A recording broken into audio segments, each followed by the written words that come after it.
আল্লাহর হাবিব মুহাম্মদুর রাসূলুল্লাহ সাল্লাল্লাহু আলাইহি ওয়াসাল্লাম আম্মা জান হযরত আয়েশা সিদ্দিকা রাদিয়াল্লাহু তাআলা আনহাকে বলেন, হে আয়েশা, তুমি শোনো, তুমি বলতেছো আমার শরীরে জীবনে কখনো কি বসন্ত হয়েছে কিনা? আমার শরীর মুবারকের ভিতরে কালো কালো দাগগুলা কিসের? তুমি আজ আমাকে প্রশ্ন করে তুমি আমার অতীতের কষ্টগুলা তুমি স্মরণ করাইয়া দিলাম। আম্মা জান আয়েশাকে ডাক দিয়া বলেন, আয়েশা, আমার শরীরে বসন্ত হবে দূরের কথা, আমাকে যে রব আল্লাহ আমাকে বানাইয়া দুনিয়ার বুকে পাঠাইছেন, ওই আরশের মালিক আল্লাহ আমার উপর মশা মাছিগুলা আমার শরীরে বসে আল্লাহ হারাম করে দিয়েছেন। সুবহানাল্লাহ। আল্লাহর হাবিব ডাক দিয়ে বলেন, ও আয়েশা, আল্লাহ পাক তো আমার শরীরে মশা মাছি পোকামাকড় গুলা আমার শরীরে বসা আল্লাহ হারাম করে দিয়েছেন, তাহলে আমার শরীরে কিরকম ভাবে কালো কালো দাগ আমার শরীরে বসন্ত হবে? আয়েশাকে ডাক দেয়া বলেন, আয়েশা, তুমি কি আমার ওই অতীতের কথা তুমি শুনতে চাও নাকি?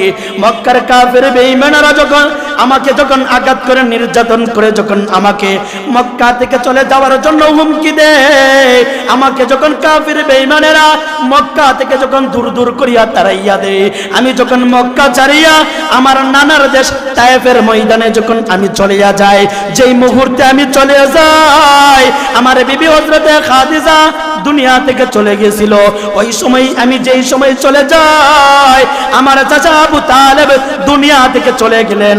অর্থাৎ আমার এই বছরটা ছিল একটা সুখের সময়। আমার দুঃখে বড় অত্যন্ত কষ্ট নিয়া, আমি বুক ভরা কষ্ট নিয়া মক্কা ছেড়ে ছেড়ে আমি আমার মক্কার কাফির বেঈমানেরা আমাকে দূর দূর করিয়া যখন মক্কা থেকে যখন দূর দূর করিয়া তাড়াইয়া দে, আমি মক্কা ছেড়ে কোথায় যাইব? আমার মা নাই, বাবা নাই, আমার দাদা আব্দুল মুত্তালিব নাই, আমি কার কাছে যাব? আমার মা নাই, আমার বাবা আমার জন্মের 6 মাস পূর্বে দুনিয়া থেকে চলে গেলেন। আমার জন্মের পর 6 বছর পূর্ণ হতে না হতে আমার মা আমেনা দুনিয়া থেকে চলে যায়। আমার বয়সটা যখন 8 বছর পূর্ণ হয়, আমার চাচা আমার দাদা আব্দুল মুত্তালিব দুনিয়া থেকে চলে যায়। এরকম ভাবে করে করে করে আমার বাবা নাই, আমার মা নাই, আমার দাদা নাই, এক এক করিয়া আমার আত্মীয় স্বজন সবগুলা আমার থেকে যখন চলিয়া যায়, অর্থাৎ দুনিয়া ছেড়ে যখন তারা পরকালে যখন তারা চলে যায়, কবরস্থ হয়ে যায়, আমি মুহাম্মদ একা একা কি করব? মক্কার অলিগুলিতে আমার কাছে আমার চাচা আবু তালেবের কাছে থাকতাম। আবু তালেব আমাকে লালন পালন করিয়া আমাকে এত বড় করেছে। আমার শেষ বয়সে যখন আমার বয়স যখন শুরু হয়ে যায়, আমি যখন উপযুক্ত যুবক হয়ে যাই, হযরতে খাদিজা আমাকে বিবাহের প্রস্তাব পাঠায়। খাদিজা কেমন একজন মহিলা, খাদিজা কেমন একজন মহিলা! আল্লাহর হাবিব বলেন, ওই সময় ওই ক্লান্ত সময়ের ভিতরে মক্কা শহরের ভিতরে কয়েকজন ধনী মহিলাদের ভিতরে, কয়েকজন ধনাঢ্য ব্যক্তিদের ভিতরে খাদিজা ছিল সবচাইতে ধনী। সুবহানাল্লাহ। আল্লাহর হাবিব বলতেছেন, ও আয়েশা, খাদিজা তো ওই সময় আমার কাছে বিবাহের প্রস্তাব পাঠায়, আমি খাদিজাকে বিবাহ করি। খাদিজার টাকার বিনিময়ে ব্যবসা করে যখন আমি জীবন পরিবর্তন করি, আমি যখন কাফির বেঈমানদেরকে কালিমার দাওয়াত দিতে চাই, একাত্মবাদের দাওয়াত দিতে চাই, কাফির বেঈমানেরা আমার উপর আক্রমণ করে, আমি মুহাম্মাদের উপর তারা যখন নির্যাতন করে, আমাকে তারা পাথর ডালা নিক্ষেপ করে, কখনো তারা পচা গান্দা দিয়া যখন তারা আমার উপর আক্রমণ করে, দিন শেষে বিকাল বেলা যখন কিংবা গভীর রাত্রে আমি যখন আমার কামরায় চলে আসি, খাদিজা আমার চেহারাটা দেখার পর খাদিজার মাথায়, খাদিজার উরের উপর আমার মাথাটা নিয়া যখন রাত্রেবেলা শয়ন করি, খাদিজা আমার এত পরিমাণের খেদমত করে যা সারা দিনের কষ্ট, সারা দিনের মেহনত আমি ভুলে যাই। ও আয়েশা, তুমি শুনো শুনো, এই বছরটা আমার খাদিজা দুনিয়া থেকে চলে যায়। আমার চাচা আবু তালেব কেমন ছিলেন?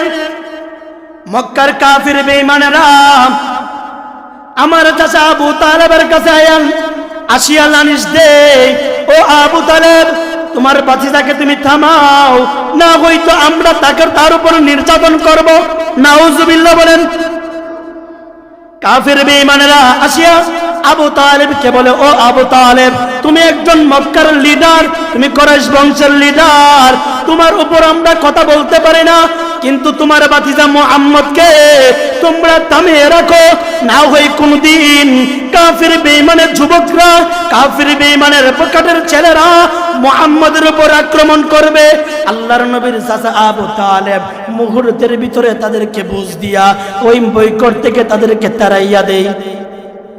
অর্থাৎ প্রত্যেকটা সময় আল্লাহর রাসূলের বিপদের সময়, আল্লাহর রাসূল যখন কষ্টের আক্রান্ত অবস্থায় থাকেন, খাদিজা না হই চাচা আবু তালেব আল্লাহর রাসূলকে আসিয়া সান্ত্বনা দেয়।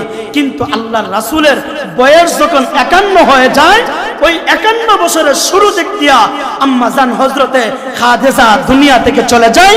51 বছর যখন শেষ, বছরের শেষ দিক দিয়া রাসূলের চাচা আবু তালেব দুনিয়া থেকে চলে যায়।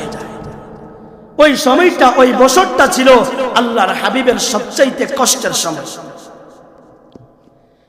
আল্লাহর রাসূলের ওই 51 বছর সময়টাই ছিল আল্লাহর রাসূলের সবচাইতে বেদনার সময়, সবচাইতে কষ্টের সময়। ওই সময় খাদিজাও দুনিয়াতে নাই, আবু তালেব দুনিয়াতে নাই, সান্ত্বনা দেওয়ার মতন তৃতীয় আর কোন পুরুষ কিংবা কোন মহিলা, কোন বীর পুরুষ আল্লাহর রাসূলকে সান্ত্বনা দেওয়ার মতন কেউ ছিল না। তো আল্লাহ রাসূল কি করবেন? আমরা যখন কোনো সময় বাড়িতে কোনো ধরনের মা কিংবা বাবা যদি দৌড়ানি দেয় কিংবা মারপিট করে, তাহলে সন্তান তার আপন নানার বাড়িতে গিয়ে আশ্রয় নেয়। কথা বলেন ভাই, কথা বলেন না কেন? আমরা যখন কোনো সময় কোনো আক্রমণে পড়ি কিংবা মা বাবা যখন শাসন করে বিপদে পড়ে নানার বাড়িতে যায়। কার বাড়িতে যায়? আওয়াজ দেয় না। নানার বাড়িতে যায়। তো আল্লাহর রাসূলের নানার বাড়ি হইল, নানার দেশ হইল তায়েফ। তো আল্লাহর রাসূল মনে মনে ভাবলেন, যদি আমি তায়েফে চলে যাই, নানার এলাকা মামারা আছে, তারা আমার দেখশোনা করবে। কিন্তু আল্লাহর হাবিব মক্কা ছেড়ে যখন তায়েফে গিয়ে উঠলেন, তায়েফের ময়দানের ভিতরে আল্লাহর হাবিব কালিমার দাওয়াত দেয়, কালিমার দাওয়াত দেয়, একাত্মবাদের দাওয়াত দেয়। একাত্মবাদ দাওয়াত দেওয়া শুরু, কাফির বেঈমানেরা আল্লাহর রাসূলের উপর পাথর নিক্ষেপ করা শুরু করে দিলেন। নাউজুবিল্লাহ। কারণ আল্লাহর রাসূলের শরীরের উপর আল্লাহ তাআলা মশা মাছি পোকা মাকড় বসা আল্লাহ তাআলা হারাম করে দিয়েছেন। কিন্তু তায়েফের ওই মানুষেরা তারা কি করত? আল্লাহর রাসূল যখন একাত্মবাদের দাওয়াত দিয়ে না যায়, যখন কালিমার দাওয়াত দেয়, যখন কোরআনের দাওয়াত দেয়, ইসলামের দাওয়াত দেয়, তায়েফের ওই কাফির বেঈমান মুশরিকেরা আল্লাহর রাসূলের উপর পাথর নিক্ষেপ করেন। নাউজুবিল্লাহ। তো আল্লাহর রাসূলের উপর যখন পাথর নিক্ষেপ করে, আল্লাহর হাবিব রাহমাতাল লিল আলামিন, তিনি তো হইলেন দয়ার সাগর, তিনি তো আল্লাহ তাআলা তো বলেন রাহমাতাল লিল আলামিন। আল্লাহ জিবরাইলকে পাঠাইয়া বলেন, ও জিবরাইল যাও, আমার বন্ধুর উপর কাফির বেঈমানরা আক্রমণ করতেছে, আমার বন্ধুর উপর তারা পাথর দিয়ে নিক্ষেপ করে। ও আমার জিবরাইল যাও, আমার হাবিবের কাছে যাও, আমার দুস্তর কাছে যাও, আমার বন্ধুর কাছে যাও, গিয়ে বলো, যদি আমার পয়গম্বর, আমার রাসূল, যদি আমার বন্ধু যদি একবার যদি বলে তায়েফের ময়দানকে আমি এরকম ভাবে ধূলিসাৎ করে দেব, আমার বন্ধু আমার হাবিবকে বলো যে তারা আল্লাহর রাসূলের উপর পাথর নিক্ষেপ করতেছে। যদি আমার রাসূল, যদি আমার বন্ধু একবার বলে ও আরশের মালিক আল্লাহ, ও আরশ কুরসির মালিক আল্লাহ, ও আসমান জমিনের মালিক আল্লাহ, এ কাফির বেঈমানেরা, তায়েফের জমিনের যুবকেরা আমি রাসূলের উপর পাথর নিক্ষেপ করেছে, আমাকে কষ্ট দিয়েছে, আমার শরীরের রক্তগুলা জমিনে নিক্ষেপ করেছে, আমার রাসূলের শরীরের রক্তগুলা জমিনে প্রবাহমান হইতেছে, ও আরশের মালিক আল্লাহ তাদেরকে তুমি ধূলিসাৎ করে দাও। জিবরাইল বলেন, ইয়া রাসূলুল্লাহ, ইয়া হাবিবাল্লাহ, আপনি শুধু একটা বার আপনার জবান দ্বারা একবার শুধু বলেন তাদেরকে ধূলিসাৎ করে দেওয়ার জন্য। আল্লাহর হাবিব বলেন, না, তাদেরকে ধ্বংস করা যাবে না। জিবরাইল বলেন, ইয়া রাসূলুল্লাহ, ইয়া হাবিবাল্লাহ, আপনি অনুমতি দেন, আপনি অনুমতি দেন, আপনি আপনি যদি একবার অনুমতি দেন, আমি জিব্রাইলের দুইটা ডানা আছে, একটা ডানা ওই যে পাহাড় দেখতেছেন, পাহাড়ের তলদেশের ভিতরে একটা ডানা ঢুকাবো, ওই পাহাড় গুলাকে, ওই জাবাল গুলাকে তায়েফের ময়দানের উপরে এনে এরকম ভাবে ছেড়ে দেব, তায়েফ আর তায়েফ থাকবে না, তায়েফকে আমি সাগরের রূপ ধারণ করে দেব। কথা বলেন ঠিক কিনা? তো আল্লাহর হাবিব রাহমাতাল লিল আলামিন, কেমন রাহমাতাল লিল আলামিন, আল্লাহর রাসূলের উপর পাথর নিক্ষেপ করতে করতে এরকম ভাবে করে নিলেন, আল্লাহর রাসূলের শরীর থেকে রক্ত মুবারক ঝরতেছে ঝরতেছে তো ঝরতেছে, এরকম হয়ে গেছে আল্লাহর রাসূলের পা মুবারকের ভিতরে জুতা ছিল, জুতা আর পা দুটোটা রক্তের কারণে আঠা লেগে গেছে, পা থেকে জুতা সরাইতে পারে না। আল্লাহর হাবিবকে বলেন, জিব্রাইল কি করব নবী, আপনি শুধু বলেন, তাদেরকে ধূলিসাৎ করে দেব। আল্লাহর হাবিব বলেন, জিব্রাইল তুমি বুঝতেছ না, আমাকে আল্লাহ দুনিয়ার বুকে পাঠাইছেন রাহমাতাল লিল আলামিন, আমি তাদের জন্য রহমত, আমার রাসূল কুল কায়নাতের জন্য রহমত, আমার আপনার রাসূল পাহাড়ের জন্য রহমত, আমার আপনার নবী ইনসান জাতির জন্য রহমত, আমার আপনার রাসূল বাকি পঙ্কির জন্য রহমত, আমার আপনার নবী জান্নাতের রহমত, আমার আপনার নবী আসমান জমিনের ভিতরে যা কিছু আমরা দেখি আর না দেখি সব মাখলুকের জন্য আমার আপনার নবী হইলেন রাহমাতাল লিল আলামিন। কথা বলেন ঠিক কিনা? তো জিব্রাইল বলতেছেন, ইয়া রাসূলুল্লাহ আপনি অনুমতি দেন, অনুমতি দিলেই শেষ।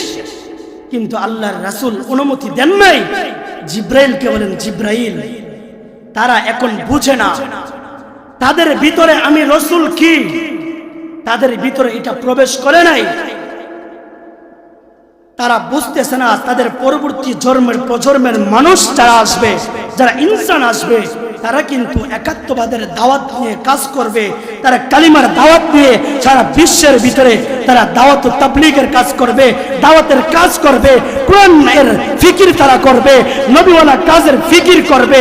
আজ দেখা যায় বিশ্ব ইজতেমার ভিতরে গেলে, বিশ্ব ইজতেমার ভিতরে যাই, দেখবেন তায়েফের মানুষ, তায়েফের মুসলমান যারা আসে, তারা তাদের সামনে যখন অন্য মুসলমানরা দেখা হয়, যখন তায়েফের ওই করুণ কাহিনীর কথা যখন কেউ কোনো মুসলমান ভাই, কোনো আলেম যখন আলোচনা করে, তায়েফের মানুষ আল্লাহর রাসূলের সাথে এরকম ব্যবহার করেছেন, এরকম আচরণ করেছেন, রাসূলের শরীর থেকে রক্ত বাহির করছেন, আল্লাহর রাসূলের শরীর থেকে রক্তগুলা ঝরাইছেন।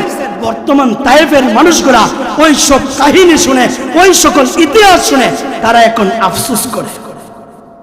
তারা কি করে? আফসোস করে। তো আল্লাহর রাসূল দুনিয়ার বুকে পাঠাইছেন রাহমাতাল লিল আলামিন। তো আল্লাহর রাসূল সাল্লাল্লাহু আলাইহি ওয়াসাল্লামের কাছে আল্লাহর রাসূলের একজন সাহাবী হযরতে ওমর ফারুক রাদিয়াল্লাহু তাআলা আনহু, ওমর ফারুকের ঘর থেকে বাইর হইয়া আল্লাহর রাসূলের বাড়িতে আসবেন। কোথায় আসবেন ভাই, একটু আওয়াজ দিতে পারেন না? আমি কথা বলি, আপনারা শুধু ঠিক বেঠিক বলবেন। এটাও যদি না বলতে পারেন তাহলে কিভাবে হবে? ওমর রাদিয়াল্লাহু তাআলা আনহু তার ঘর থেকে বাইর হইয়া রওনা দিয়েছেন আল্লাহর রাসূলের বাড়িতে যাবেন। কার বাড়িতে যাবেন? আরো জোরে, আর একটু জোরে। আল্লাহর রাসূলের বাড়িতে যাবেন। পথিমধ্যে রাস্তার মধ্যে দেখতেছেন একটা যুবক হাও মাও করে কান্নাকাটি করতেছে। ওই যুবকের কান্নাকাটি দেখে ওমর ফারুক ওই যুবকের কাছে যায়। যুবকের কাছে যাইয়া বলতেছেন, যুবক তুমি কান্নাকাটি করতেছো কেন? যুবক ওমরকে দেখে আরো জোরে কান্নাকাটি শুরু করলো। ওমর ফারুক যতবার বলে, ও যুবক তুমি কাঁদতেছো কেন? কোন কাজে তোমাকে কাঁদাইতেছে? তুমি আমাকে বলো। ওই যুবক সাহাবী বলতেছেন, ওমর আমি মস্ত বড় এক অপরাধ করে ফেলেছি। কি অপরাধ করেছো? তুমি কি আমাকে নিয়ে আল্লাহর রাসূলের দরবারে যাইতে পারবা? উমর রাদিয়াল্লাহু তাআলা আনহু ওই যুবককে নিয়ে আল্লাহর রাসূলের দরবারে চলে গেলেন। ওই যুবককে নিয়ে আল্লাহর রাসূলের দরবারে যাওয়ার পর আও মাও করে কান্নাকাটি করতেছেন। তো আল্লাহ রাসূল যুবককে জিজ্ঞাসা করলেন, যুবক তুমি কেন কান্নাকাটি করো? যুবক বলেন, ইয়া রাসূলুল্লাহ, মস্ত বড় অন্যায় করেছি, মস্ত বড় বিরাট বড় অপরাধ করে ফেলেছি। কি করেছো? বলতেছেন, ইয়া রাসূলুল্লাহ, আমি তো এমন একজন যুবক, মক্কার ভিতরে যত জায়গায় কবরস্থল আছে, কবরের ভিতরে যেই সকল পুরুষ কিংবা নারীদেরকে কবর দেওয়া হয় তাদের কাফনগুলা রাত্রের গভীরে চুরি করে করে আমি রাত্রেবেলা আনিয়া বাজারে নিয়ে বিক্রি করি। ওই কাফনের টাকা দিয়ে আমার ফ্যামিলি চলে।